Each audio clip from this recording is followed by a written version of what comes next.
Oh man, I really want to be part of the superhero group. I mean, I've tried out a bunch of times for a few different ones and just never get the call back. But I know this time's going to be my time. It's going to be my time. Okay.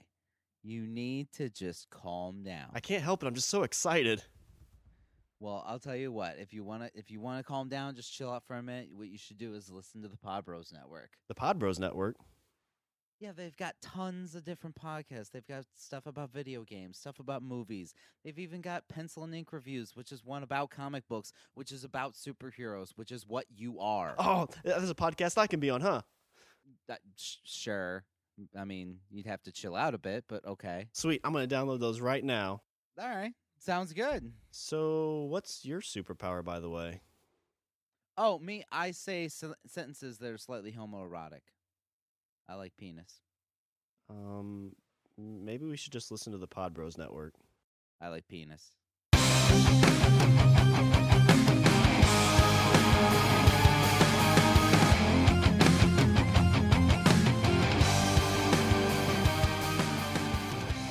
What's up, everybody? I'm Richard.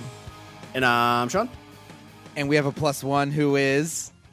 John L. Davis IV, author of the American Revenant Series. Hi, guys. Hey, and all three of us together are speaking the language of bromance.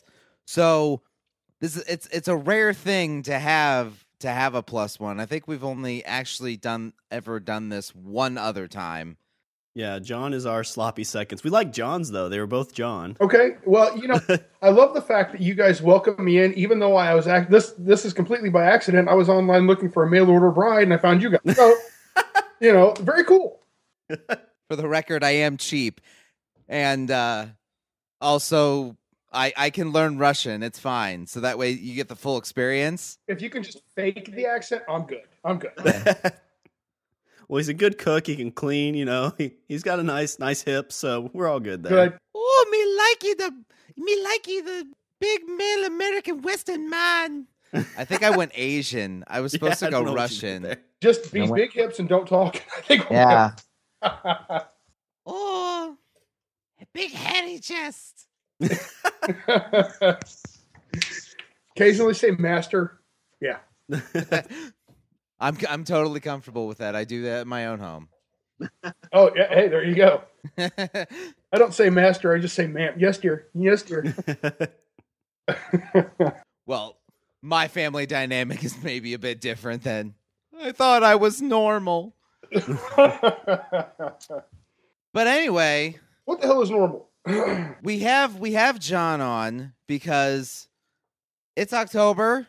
And we all love October. We all love October for all sorts of things. But one of the things we absolutely love about October is it's the chance to get dark and get macabre and get creepy and get spooky and do you scare your kids, you throw dead rats on them or something, right? I mean, like I said, my family might be different. I don't know.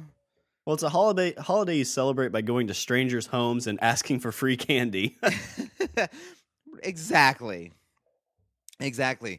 Enjoying the macabre. That's why we love Halloween, and the weather is getting cooler, and everything just gets a little creepy. Exactly. Wonderful. Perfect. And so we have John on because John has written a awesome series of books. Yes, I've written. Yes, he's written. Which here's the things that I like. Here are the reasons I was like we have to have a conversation with this person. Because number one, it's zombies. And who doesn't love zombies? Second bit is, this is a guy who has not only written a series of books about zombies, but a guy that has written a series of books, been a creator, made a thing. Which, to me, anybody that puts in time and effort to make any sort of thing, whether it's a book or a movie or a podcast or something, a fart joke on YouTube, all those things, I'm totally admiring because it takes a degree of motivation to do any of those things. So anybody that can do something not only once but 3 times, sure, yeah, totally awesome. Right. Absolutely, you're right. Anybody who's willing to put that effort in and do the work and to get their whatever their artistic vision might be, to put it out there, Absolutely. That's definitely something to be admired. Exactly. Number 3. And you know, the biggest thing is for writers or artists or musicians is the validation of having someone else say, I like your stuff. Yeah. And not even that, just someone that says, hey, I took the time to look at your stuff or read your stuff. Or, I mean, yeah, it boggles the mind. Because, because I think all of us that are, I say content creators, but I mean, like in a lot of cases, we're by ourselves and we're, slowly tinkering away at a thing. And then to have anybody to conceive the thought that anybody even pays attention to it with the 50 million things coming at you in the world on the internet and on your phone. And the fact that somebody's like, hey, I took out, 50 seconds of my day or an hour of my day to see what you had. Yeah, it's a wonderful validation of all that time you spent in the hole in the basement grinding away at the novel, or at the computer working on their video, or writing a song, to have somebody take their time out of their day and go, I'm going to check this out for a minute. It's an amazing thing. It really is an amazing thing. And I know so many people with an artistic bent, and it's to put themselves out there. Man, you guys know what it's like. You're putting on a podcast. You're doing this stuff, and to have people listening, you're putting part of you out there on view for the world. Yeah. First, you have to spend the first 5 minutes explaining to someone what a podcast is. Oh, yeah, absolutely. Yeah. I've had to explain what a Revenant is. Oh, really? Not a lot of D&D players? No, I guess not.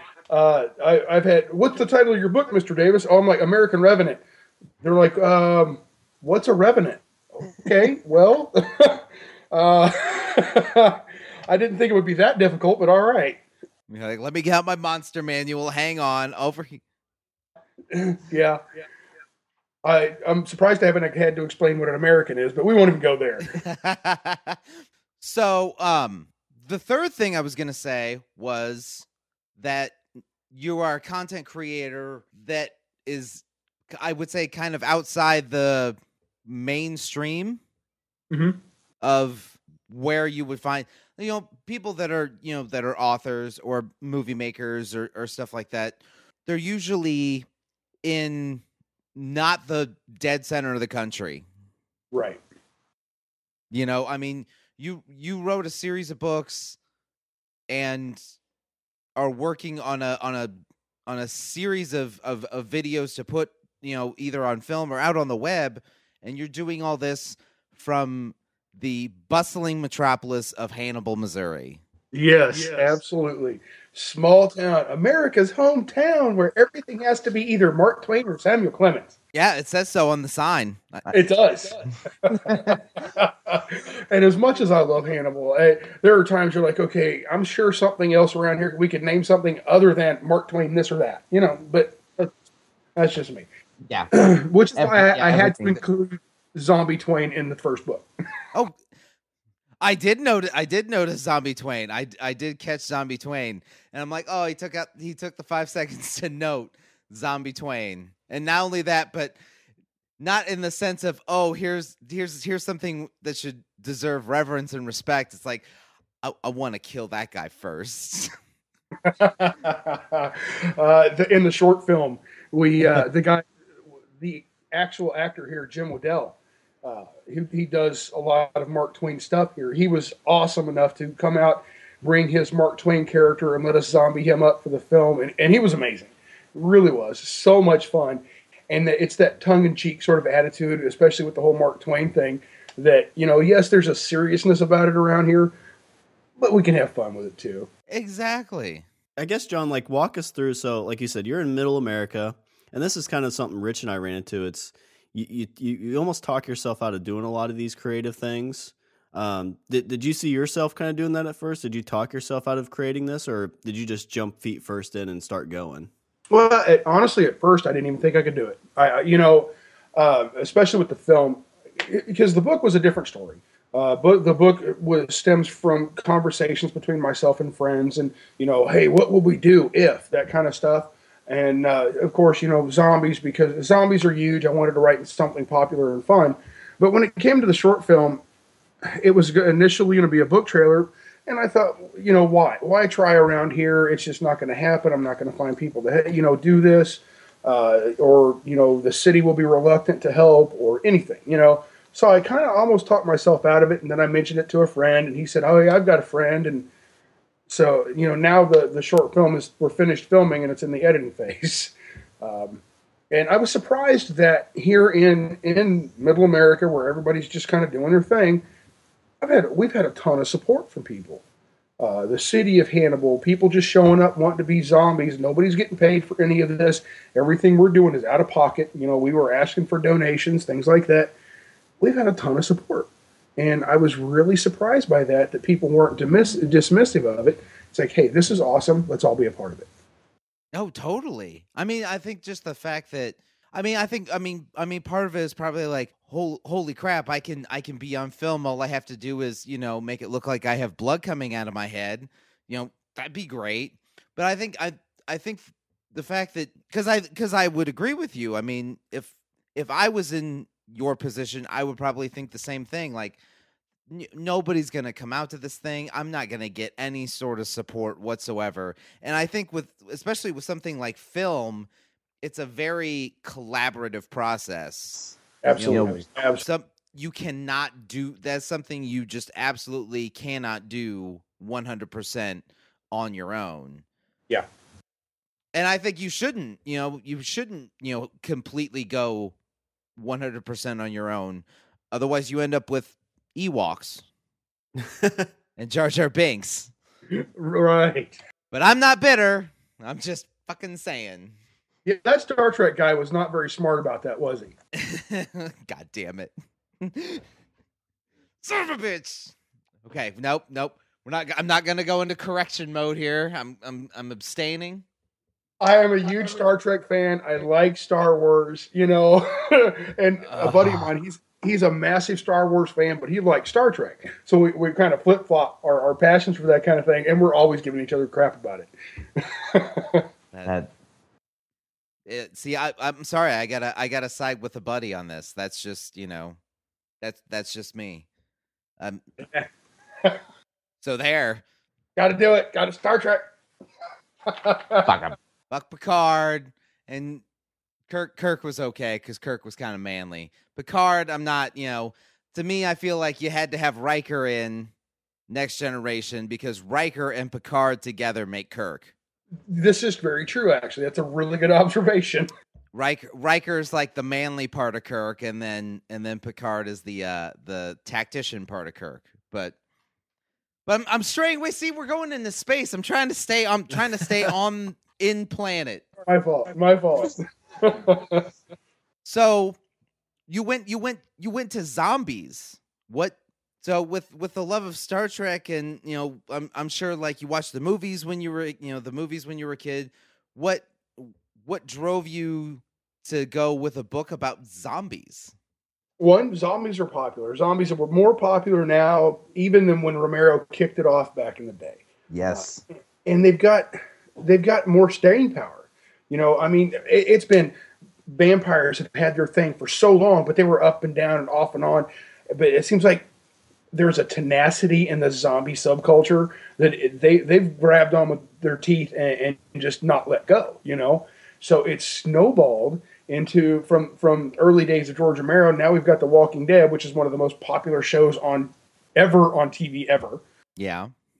I wanted to be right in that popular vein, but I love the genre. I love the horror movies and those classic Romero shambling, shuffling, moaning zombies. I love that.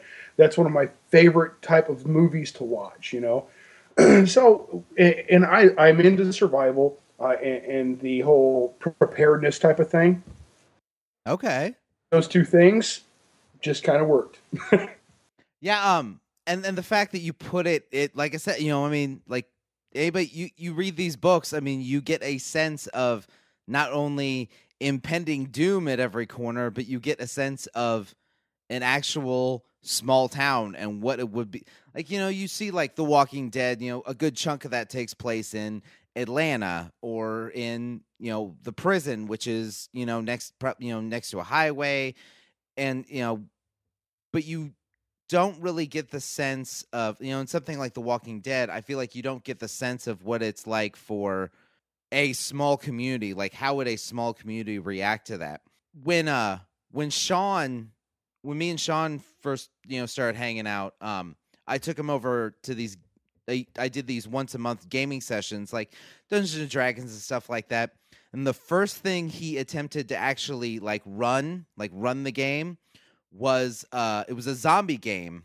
It was a zombie role playing game. It was called All Flesh Must Be Eaten. And that was the game that was the first thing that Sean had ever run ever. And he did the exact same thing. He's like, I'm familiar with where we're from. Let's set it where we're from. So he did this entire campaign set in our local small town. And I guess having that sense of where to go and what to do. And since the locations, even when you're driving by them, the next day you're like, hey, I killed a horde of zombies in that yesterday in a game. I cannot drive the little stretch from Fifth Street down to the riverfront in Hannibal without thinking of that certain scene in the book. The guys run down that section there. I see it in my every single time. Yeah. And that's why I wrote him like this. I wanted to write what I knew, but I wanted that sense of familiarity, and I hoped that even people who weren't from Hannibal would have a feeling of that familiar sense of the small town because I was so close to it. You know what I mean? Right. I mean, it's like I said, it's just like Sean's campaign. We ended up boarding ourselves inside the local youth home because I drove past it and I was like, hey, all the windows are 8 feet off the ground. They're covered in bars. I was like, there's one approachable entrance. There's an exit. I started driving past places going, that could work. That's close to food. That's close to. I do it all the time too. I do that all the time, actually. Could I make that work as a zombie survival hideout? Yeah. Yeah. I know Sean's done that all the time. Yeah. Yeah.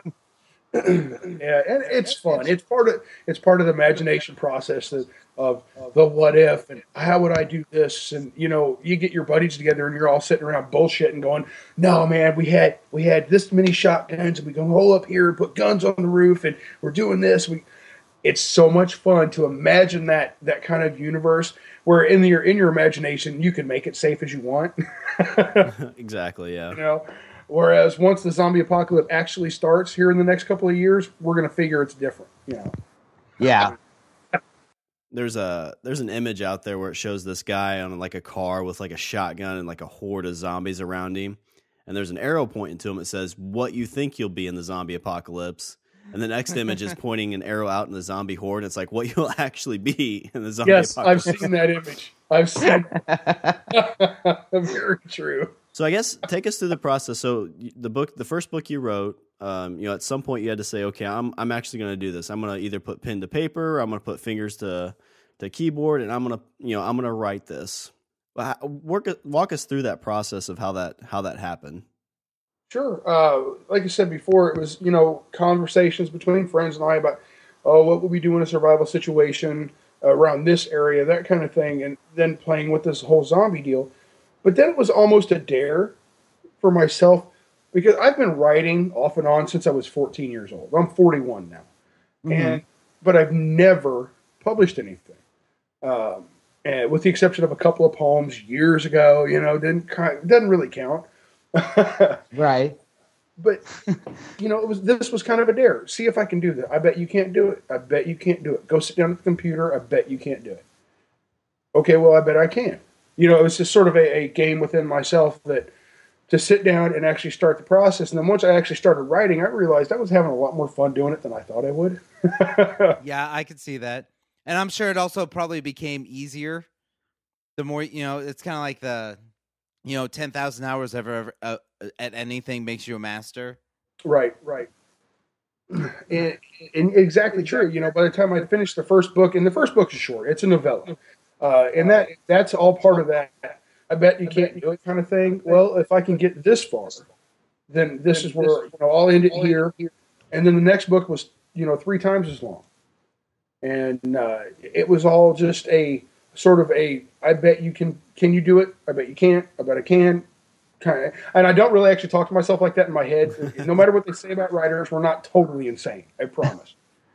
I've heard that. I don't really believe it, but I mean, it's whatever. I think you have to be a little bit crazy because I mean, you're living in this world in your head, and you're trying to portray these things onto like paper or on a screen and convey it to people that makes sense. Years before Richard and I started this podcast, I tried to write a book, and my mind was just going a mile a minute. That writing a book just didn't fit my mind because by the time I got through one page, I was 60 pages down the way trying to work this story out, and it ended up being that scripts were my kind of thing because you could flow through it a little bit easier. Yes. So what's some thoughts on trying to stay focused on each page when you're writing a book compared to a script or a poem or something along those lines? There were times in the writing of especially the first book, where I couldn't type fast enough. I'm sitting here at the computer, and there's simply no way. My mind is going so fast, like you said, 60 pages ahead of where I'm typing, where I'm writing right then. So I kind of have to draw it in, slow myself down a little bit, and think about what I was writing. Take a little more time. Excuse me. But the biggest part about writing that first draft is just put it on paper. It doesn't have to be the masterpiece the first time you write it. And it took me a little bit to figure that out. Each page doesn't have to be perfect before you go to the next one. It's what they call page vomit. Just get it all on paper, then go back and fix it. Yeah, I've done that. I've done that many times. Actually, today Sean had me. There was some little just a little blip I needed to jot down on paper. And there was something I wrote a couple months ago, and I read that before I sent it to him. I was like, "Oh, that's garbage," and I threw it out and burned it. And then I wrote it once, and then I can't type. I'm an okay typer, but I prefer to write things down on paper. And if you look at something that I have written, be it a short story or a blog post or an opinion piece or something like that, if you looked at my handwritten copy, you would think I suffer from some form of dementia or schizophrenia, because that's all over the place. There's scratches, there's scratch outs, there's carrots where I've added stuff. I put in stars, and then that leads to another page where I've written 3 paragraphs. I'm like, oh, put that in this where this star is supposed to go. Yes, absolutely. I get that entirely. I could not write a book by hand. And some authors, they say that they like to do it simply because it forces them to slow down. I can't do it. If I have to, it just has to go. It has to flow as fast as I can possibly get it out. Yeah, I get that. Well, because I mean, it's like Sean said, the story's in your head, and so things are happening in your brain, and you're just in a mad dash to catch up with yourself in a way. Exactly. Now, when it came to adapting the book to to something that was going to be shot on film, were you the one that made those? Because I'm sure you had, you made changes and shortenings. Were you the one to make those, or? I handed it to Josh Molnar, the director, and he read the story and he says, "I like this. I think we can do something here." And I let him work the script up, and then he brought the script back to me, and then I went through and said, "No, I don't like this," or "Yeah, I like this," or "This is pretty cool. How about we try this?" So I had freedom to play with the script how I wanted, but I honestly don't think I would have had the capacity to turn my short story or my novella into a script. I don't think I could have cut and chopped and molded it into the way a script is versus a story. Well, yeah, because in a way, it's your baby.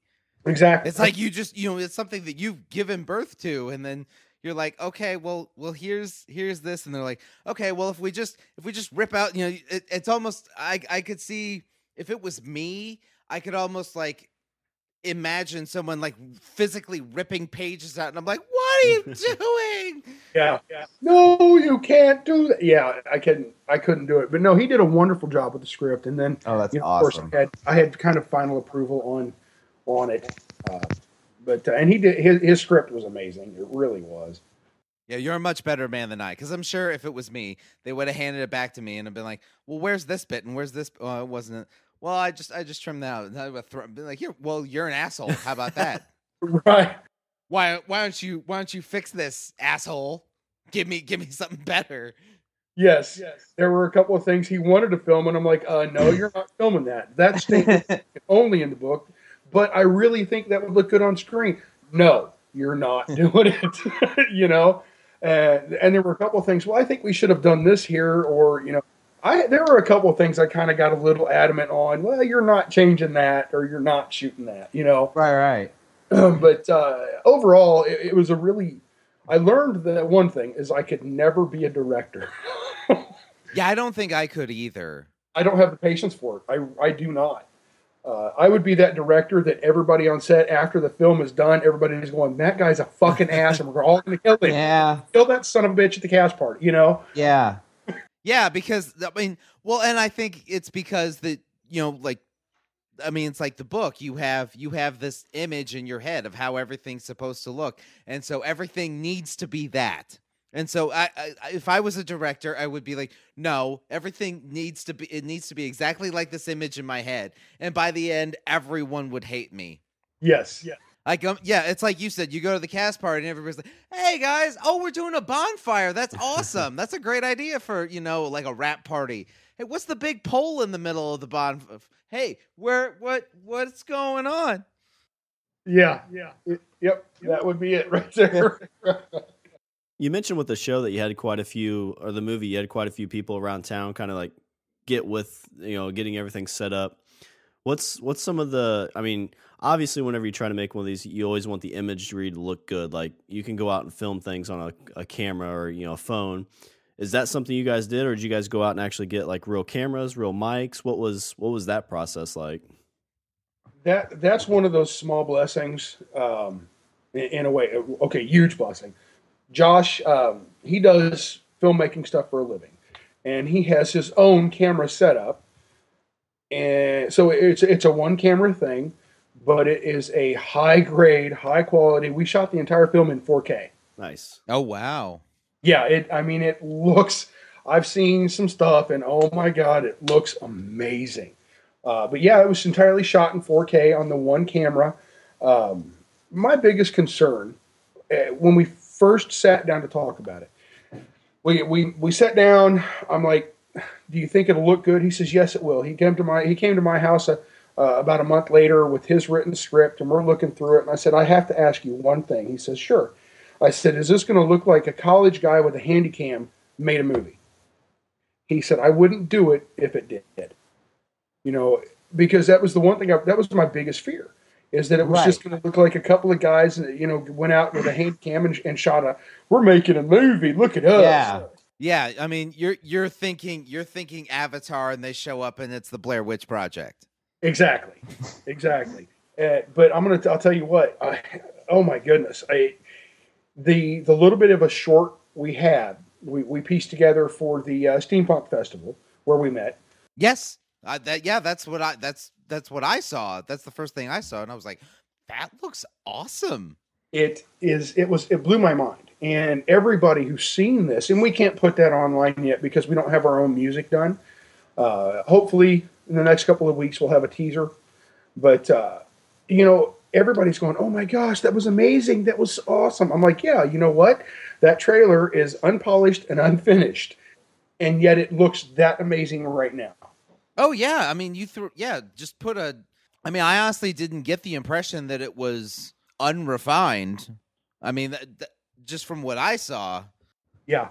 So the final product, I honestly think it's going to kind of blow people away a little bit. A lot of it, actually. I think it's going to blow people away. It's turned out so much better, what I've seen. And I'm going to tell you what, I was there for all the filming. And guys, when you're doing something like this, expect 16-hour freaking days. Oh my God. Sean's leaning more towards the film genre. I am not a fan of 16-hour days. I've worked 16-hour days and not doing and that wasn't even doing something fun. I was doing crap jobs. By the end of the 16-hour days, it's like, fuck the whole fucking thing. We filmed, I kid you not, there's about 5 minutes of worth of fight scene in the movie, and it's going to be cut how the director cuts it, so you have a little here and a little there. But it's about 5 minutes worth of fight scene. It took us 12 hours to film that 5-minute fight scene. But see, that in a way, that's, I mean, it makes sense in my brain. Like, yeah, you're shooting it from different angles, and you want to, make sure that everything looks good and the takes look good and, the emotions there and everything. But I'm sure if it was like another reason I couldn't be a director is after like 4 hours, I'd be like, okay, I'm ready to move on to something else. Guys, let's just, I mean, it's good enough. Like good enough. Let's move. Let's move on. Yeah, I am and it's not that I want to it's not that I'm setting the bar low. My brain, I just want to go. I'm like, okay, well, let's go do the next thing. I'm ready for the next thing now. Which is why I love Josh Molnar. He has such infinite patience, and he's a perfectionist to a T when it comes to getting that thing on film just how he sees it in his head. Yeah. I respect that. That's like you said, yet another reason why I couldn't, because after a couple of shots, I'm like, yeah, I like it. It works. Let's move on. Yeah. Whereas he wants that if you didn't land just right when you fell, if your head was turned just a little too much this way when it shouldn't have been, we'll reshoot that sucker. Yeah. And then we'll reshoot again and again. Was the 16-hour day, was it just reshooting a lot of stuff, or was it different takes on the idea or the scene?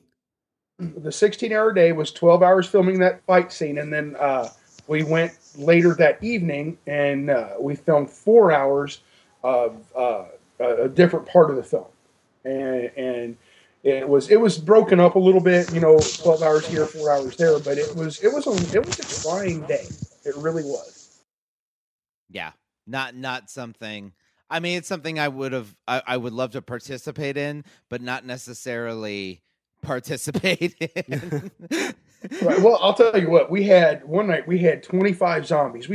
And we were only supposed to have like 9 people show up. We ended up having 25 people show up to be zombies on this one night, and we filmed from 8 p.m. till 3 o'clock in the morning. And by the time we wrapped at 3 o'clock in the morning, we had 6 zombies left. Yes. I thought about dragging my kids down there, but I couldn't find adequate makeup to put them in. Because everybody loves a zombie kid. A zombie kid is always the sell point in any movie. You look at like the Dawn of the Dead remake, Z Nation, Zombie Baby. Yeah, Zombie Nation. The very first 15 seconds of The Walking Dead, the very first episode. Like, everybody loves a zombie kid. Yes. They're creepy, man. They are. It's like Children of the Corn, but pieces of their face are missing. And you don't want to kill the kid, but it's a zombie. But oh my god, what do I? Oh yeah, the moral dilemma. Yeah, that moral dilemma's always got to be there just a little bit. For the record, Sean, I'm shooting you in the face. Well, yeah, we've already talked about this. Richard and I have a pact. If one of us gets bitten, we're going to tell each other. We're going to take each other out. No chances. Yeah. I'm going to make people hold you down. I'll be like, no, make him face me. Look me in the eye while I shoot you. Look me in the eyes. Boosh. Say, only a true friend would put a bullet in your head. That's true. Agreed. I think that's something we can all agree on, especially in this situation. Absolutely. My best friend is the one that would shoot me in the face. Well, your best friend's going to be the one to fuck with you, though, and be like, man, you smell really, really good. Did you get bit? No. No, I'm just hungry. I mean, hungry. What was your SAT score? Brains. Yes. Love it. So one thing that, okay, so you've written this book. Not only have you written one book, but you wrote 3. Yes. So obviously the experience with the first one went fairly well because you went back not once but twice. Yeah, very true. And there were days during the first and second book where I'm literally writing 6,000 words a day. For me, oh my, that was amazing for me. That is amazing. That's amazing for anybody. I always set a goal of 1,000 words a day. Most of the time, I put out about 1,200. But man, I was having days of 3, 4, 5, 6,000 in a day, cranking it out. By the time I got to book 3, I won't lie to you, it was a challenge. There were moments when I'm like, you know what? I'm just going to go play a video game for a little while. Yeah, I could see that. But yeah, it's a wonderful. For me, it's a wonderful world that this reality that I'm writing in, because it's here in Hannibal and Saverton and New London and all these places we know. It's so I've got that reality along with playing. Seriously, writing zombies, the biggest fun is figuring out the best ways to kill them. Oh yeah. Oh yeah. I mean, you look at any what was the Peter Jackson movie? Where he goes at him with a lawnmower. Oh, What you're talking about too. I can't think of the name of it. That's gonna burn me. Google. It is. That one's gonna fester. But yeah, he just goes at him with a lawnmower, and you've seen lawnmower deaths. You've seen, things dropping on them deaths. You've seen the shooting deaths, obviously, decapitations. Who doesn't love a good decapitation? Oh yeah. See, in book 3, I decapitate a zombie with the reclining, or with the feet lowering on a recliner. That's awesome. Zombie kill of the week there. Yeah. And I'm just having a friggin' blast with that, and it's so much fun. I get involved with these characters, and a lot. I've seen those shitty little fucking tripe memes on Facebook that if there's no attachment for the author, there's no attachment for the shit like that. And it's like, all right, you know what? Either write a book or shut the hell up. Right. Yeah. There were times during all 3 books when I'm sitting here writing with tears in my eyes. Oh yeah. Especially after 3 books, like you've developed, I'm sure, like after 3 books, like you've seen all this, and again, I mean, going back, you've seen all this go on in your head, and I mean, we watch, like The Walking Dead, or we watch television, and we develop relationships with characters on TV, and that's nowhere near as intimate as something going on in your own brain. Absolutely. There are elements in book 3, okay, and I'm not to spoiler it at all. Of course, I want people to buy the book and read them. But there are elements in book 3 where something happens to this one character, and the rest of the camp feels this horrible loss of something because they don't know what's going on here, but I know, but I'm still choking up because of how the characters in the camp feel, even though I know it's not what they think it is. Yeah, you want to be the narrator voice of it. He's fine. I think he's fine. I don't. Damn it! Well, I think that's my favorite part about like zombie stories is it's more about the human nature of the event.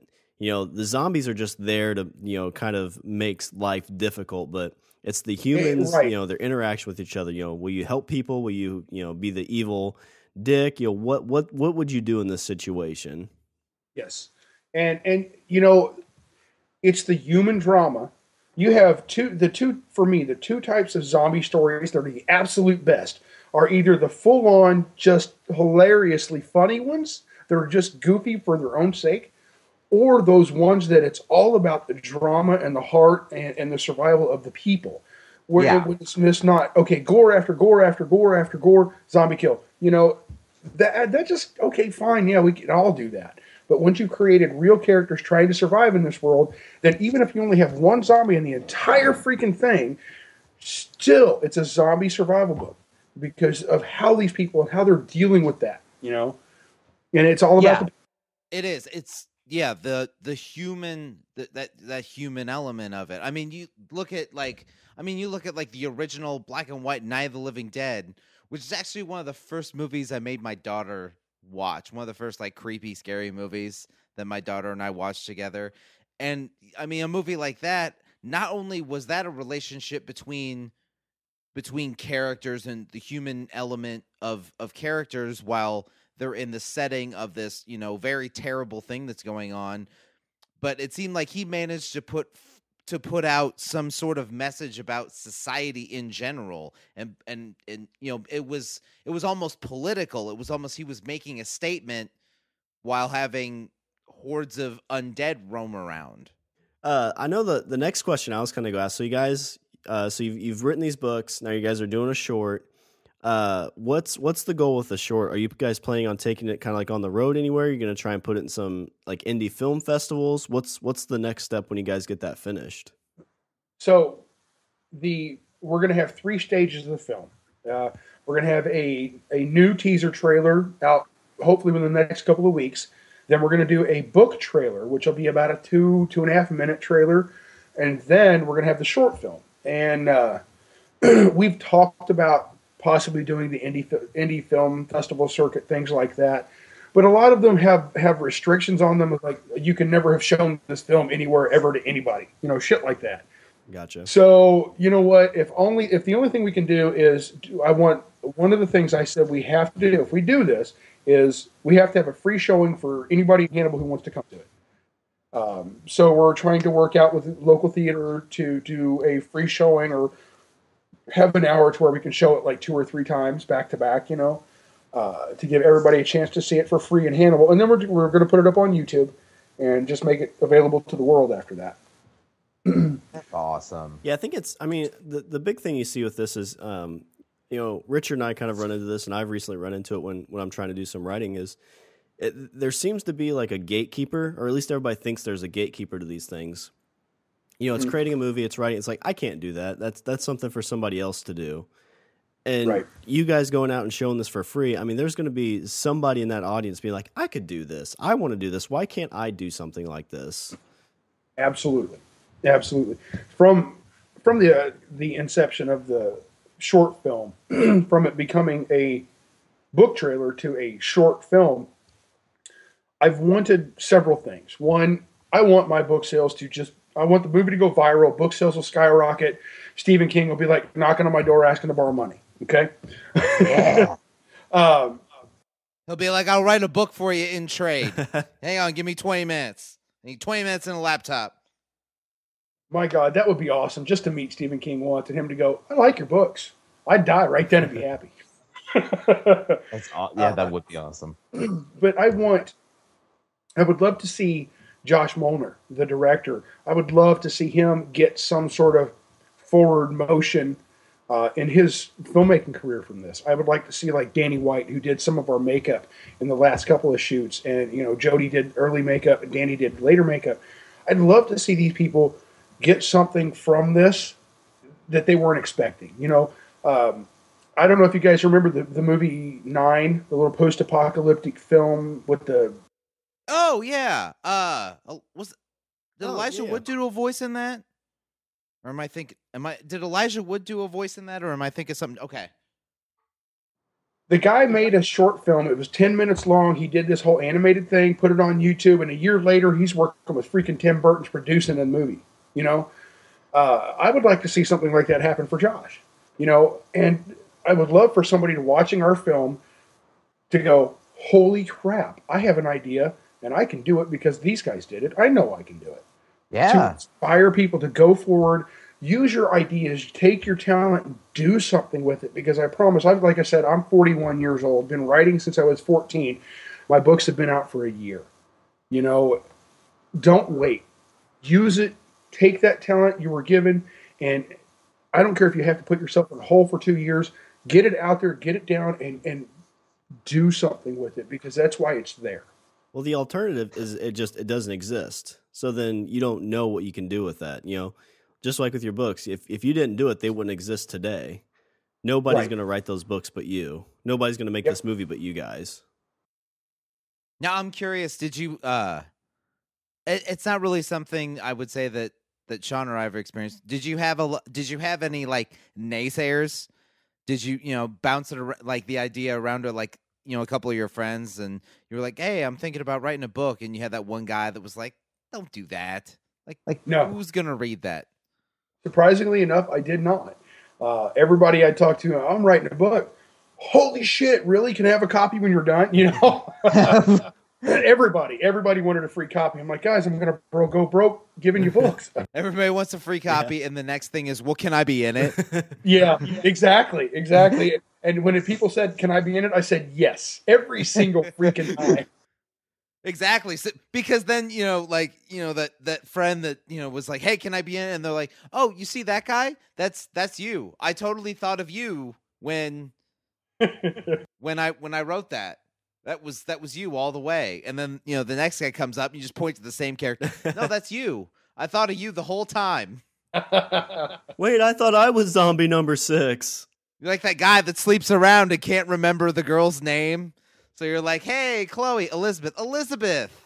I was close. It worked. Yeah, okay. Both in the beginning of the alphabet. You want to call?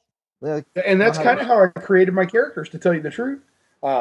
They're a mixture of people that I know in real life, and of course, a little spice and flavor thrown in from my imagination, but bits and pieces. So one character is, well, a friend of mine acts like this quite a bit, or another friend of mine, he always says this kind of word. Every time he says something, he always says "buddy." That kind of thing. So characters got bits and pieces of real life people I knew. And then, throw in my own spice. And of course, one of the characters is kind of like me a little bit. Well, yeah. You're like, fuck you guys. I wrote it. You want to be in there? Write your own fucking book. It's something tough that I always run into. I'm curious, how did you come up with the names? Were those just names of the people you knew, or? Sean, can I tell you a secret? Yeah. When I like I told you guys, and I've said it a couple times, I've been writing since I was 14. I've started writing like 8 different novels over the years, and every single time the reason I stopped writing was because I was trying to choose a fucking name every time. So this time I said, this character's name is this character's name is this character's name is this, and that's where they're staying, and I'm not thinking any more about it. It's a fucking name. It's just out there. He gets to a part, and he's just like, well, in my head, he's a Kevin, but he looks more. But I mean, I don't know. Maybe he could be a Josh. He looks like a Tom. I don't. Seriously, I get a bent up out on names. I do. I get totally stymied by just figuring out the characters' names. So I just had to say, okay, that's their name, and that's it. Just took the phone book approach. Just lift it open, stick your finger down, be like, all right, that's Steve. Pretty much. Right. Pretty much. I actually have there. If you go online, you just Google name generator or fantasy name generator or something like that. And I would take a name generator, I'd let it generate 50 names, I'd look through the list and go, I don't like any of those, we're naming him this. Exactly. Yeah, because that phone book thing couldn't, that's not totally foolproof, because you're like, oh, I need a name for a manly man. You open up the phone book and you point to one and be like, Jing Quan Lee. It's just not doing it for me. Yes. And you want, okay, there are a couple of characters where I said, this character's name is this, and I actually go back and change it later because they become something else. You know what I'm saying? Yeah. But it doesn't happen often.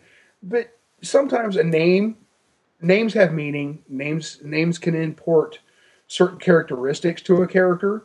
So you've got a character whose name is Black, but he's a very good guy.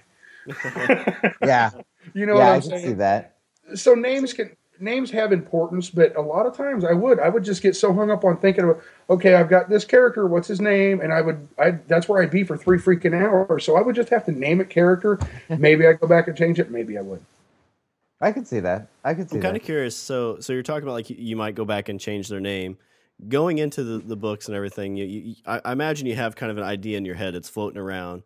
How much does that change as you write? Is it pretty much from beginning to end exactly how you pictured it, or does it evolve as you go?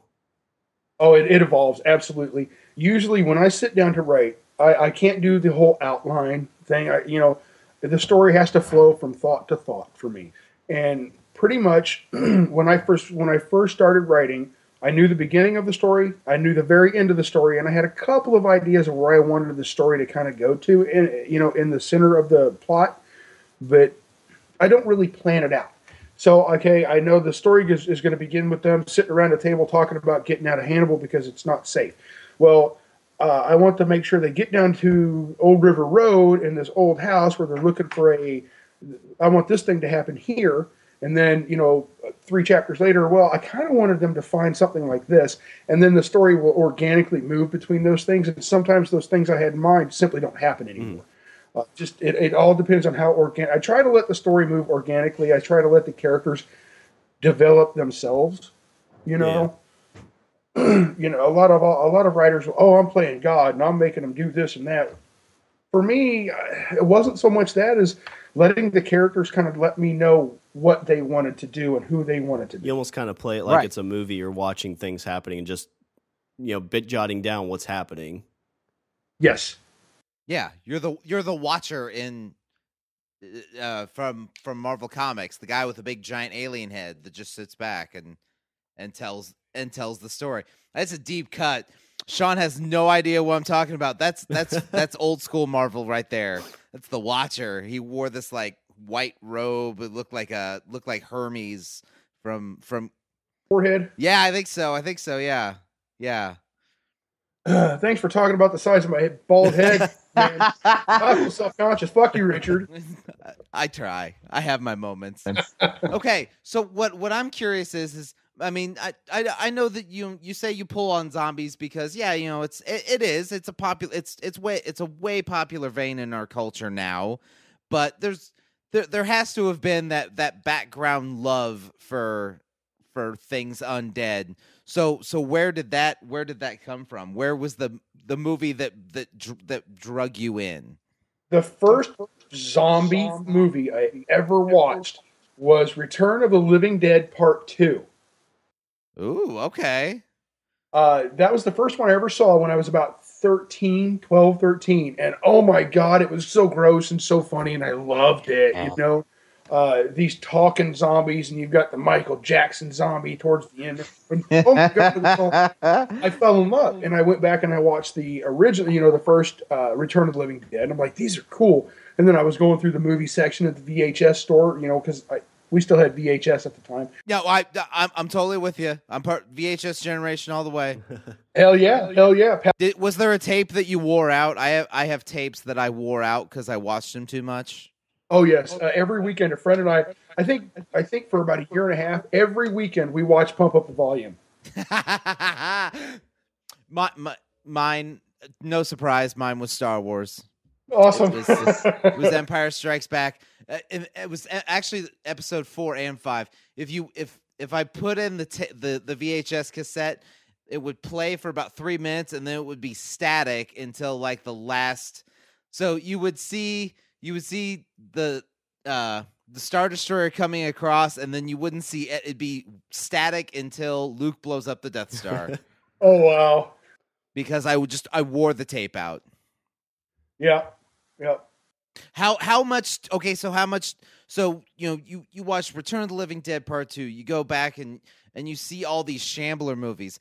How hard? Because this totally messed with me. How hard did it fuck with your brain when you got to 2001, 2003, and you saw that Dawn of the Dead remake, and that little zombie girl, because again, zombie kids, that little zombie girl charges at that door full fucking speed. I actually rewound it. I'm like, wait a minute. No, they can't do that. They can't do that. That's not allowed. And that's what I was sitting there doing. I'm sitting there on the couch, and I watch all my horror movies mostly by myself because my wife refuses to watch them. Yeah, ditto. I hide down in the man cave with the remote in my hand. I'm watching my scary movies. I'm like, oh yeah. And I see, but at that time when I first saw that remake, and I rewound it like 3 times, going, no, that's not a fucking zombie. You can't do that. Yeah. Yeah, it was like, no, that's not real. No. Yeah. Because then that just throws like at that point, like, you have that plan in your head, like, hey, what if this actually happens? Well, if this happens, I can go here, I can go over here and do this, and it'll be okay. But then all that went out the window because I'm like, well, if they can run, then what the fuck? Yeah. I guess I don't know. I don't like to run as is. I'm fucked. Yeah, right? Oh, if I have to run, I'm just Okay, I'm done. Yeah, I better. Yeah, if the only way I'm fucking running down the street is if I am chasing somebody to bite them in the face, because otherwise I don't see that happening. No, okay, George Romero said it best. All right. Fuck fast zombies. Right? I totally fucking agree. With that being said, bear with me, gentlemen. The next book I'm doing will be a rage zombie book. Oh, nice. Okay, but here's the thing: will they be zombies? Because if we're going by 28 days later. 28 days later, the whole argument is technically they weren't zombies; they were infected. Infected. Very true. But people have modern people have come to see zombie as anything that actually is upright and will eat your face off. You know? Yeah. So technically, zombie. Technically, not really. But okay, we'll call it a zombie any freaking way. So not to give out too much spoilers, is this in line with your other books, or is this a brand new? No. This will be a standalone novel. Actually, Okay, nice. Just a thought, and Sean and I have actually discussed this idea: zombie bears. Zombie bears. Not only zombie bears, but they're Nazis. Nazi zombie bears. That's how you sell books. People are like, "Oh, bears are dangerous. Zombie bears are fucking scary." What else? What would make zombie bears even scarier? Make them Nazis. Nazi zombie. You Nazi see a bear zombie stand bears. up on its hind legs. It's got a Right? big swastika carved into its fur, and it throws up a paw. You know, like Yeah, see, that's the idea Sean had. I was more picturing a zombie in like a full SS uniform with a little hat and like a monocle, like Colonel Clink from Hogan's Heroes, but a bear. riding a shark flying through the sky. Your argument is invalid. Actually, no, I'll tell you kind of what I'm doing with the next book, this other book. It will be basically zombies on the moon. Oh, okay. That's all I'm going to say. Oh, see. You got my attention now, sir. Shut up and take my money. Yep, zombies on the moon. And that's where I'm going to leave it until you guys get the book in your hands. See, you could just call it zombie. See, that's all you need. The zombie side of the moon. In the Amazon description, that's all you need. Zombies on the moon. And people are just like, take my fucking money. Yep. Maybe I'll call the book Lunar Rage. Zombies on the moon. Yeah. This is the fun part of writing. See, and ironically, they'd still be in like astronaut uniforms, so then they can't bite you because they got the little glass thing on. So they're just like, Just walking around, these astronaut zombies are just kind of like hitting your head. And they're all sad because they can't bite anybody because they got this face shield on. They're just like, we're so hungry. I may have to use that. Yeah, and the name tag on his shirt will say McCausland. Oh yeah. Perfect. Hell yeah. But no, that's the fun part of writing is the story. I love playing with the story. It's the self-marketing, self-promotion. Hey, would you please buy my books, please? Yeah, I gotta say, when it comes to the podcast, it's something I love making, but when it comes to actually talking about it or telling people about it, I mean, this is just me, but I feel slightly self-conscious about it. It's almost like you're kind of I feel like I'm talking about myself too much when I do it. It's like, oh, I have this, and I mean, it's a thing I do. So, like, I don't know. I feel skeevy. I feel like one of those people. I feel like I'm being a huckster.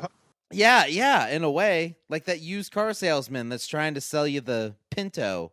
Yeah, the guy in the used car lot with the slick back hair and the paisley suit, the plaid tie, and you're looking at that person, you're thinking, I hate you because you're sleazy, but I still want to buy that car. Yeah.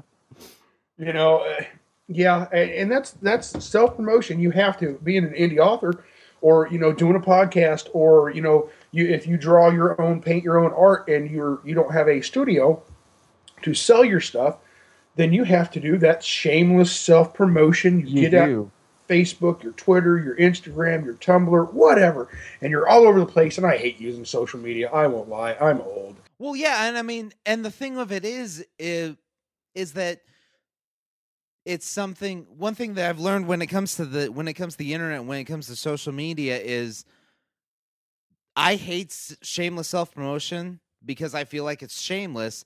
But it seems like the more I do it, the more eyes get put on the thing. Exactly. It's a necessary evil, but it still feels evil. That's exactly how I feel too. I don't want to do this. I feel slimy, but I have to. But it works. Yes. I think the hardest part for me is getting people to actually engage. People will look at it. So I love your cover. The synopsis sounds awesome. Yet they won't go download. And the first book is free on Amazon. American Revenant Hometown Exodus is free on Amazon. Man, if I could get 100,000 downloads, it's free. People just download. Yeah, that's what I was gonna wrap it up with that. But yeah, I'll say it now. Like it's cool. All three of these books are available on Amazon. Not only that, there's also an e-version. You can download it right to your fucking Kindle. And if that doesn't sell you enough, the first book is fucking free. And who can't beat fucking free? Fucking wonderful, guys. Because we're not gonna fucking pay you. Like, free's the best you're gonna get, but that's not fucking bad. No, not at all. And if you like zombies, guess what? You just had a free good time with zombies. Oh, it's usually what you got to pay for. You got to make your wife dress up as one, and I know, right? Well, on that note, I guess, John, is there anything you want to close out with? If you want to throw out any, your social media or any other information about your books and movie? Let's see. At AmRevenant on Instagram, at AmRevenant on Twitter, AmRevenant on Facebook, American Revenant on Facebook, American Revenant Movie on Facebook, AmericanRevenantSeries.com. Can I say American Revenant one more time? I mean, you can. If people want to chat to me personally, John L. Davis IV on Facebook. But and I love to talk books. Anytime, any type of book. I just finished reading The Martian. You guys have to read it. It's amazing. I've heard a lot of good things about it. Yeah. That book is stunningly awesome. If you like survival stories, you'll love it. No, I guess I could see that. But did you picture Matt Damon the whole time you were reading it? Because that would be my fear. No, I didn't actually. I did. I was actually able to separate it from what the movie is. Have you seen them? I haven't even seen the movie either. There's one clip out of it that I've seen that I fucking loved. It was where I guess he drinks a bunch of juice or something like that, and he sits down and he's looking around, and Matt Damon's just like, fuck Mars. Yeah. I've seen that clip. But, I'm out here all over social media, so people come talk to me about books. Get out there, Amazon.com, American Revenant Hometown Exodus. It's free. Download it. Tell 100,000 friends to download it. Read that thing. Yeah, scream it from the rooftops.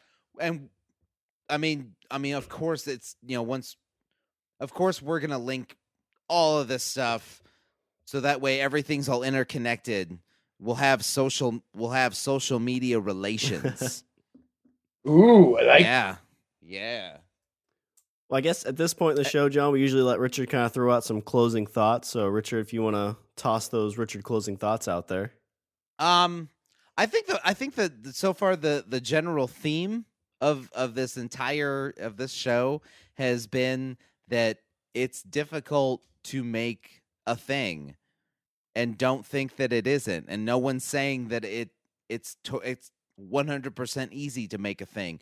But regardless of where you live, regardless of what you do during the day, if you have something that you really want to do and something that you think you would like to do, like, go do that thing and go be creative. If you want to be creative, if you want to write a book, write a fucking book. And maybe you'll like it, and then you'll write 2 more.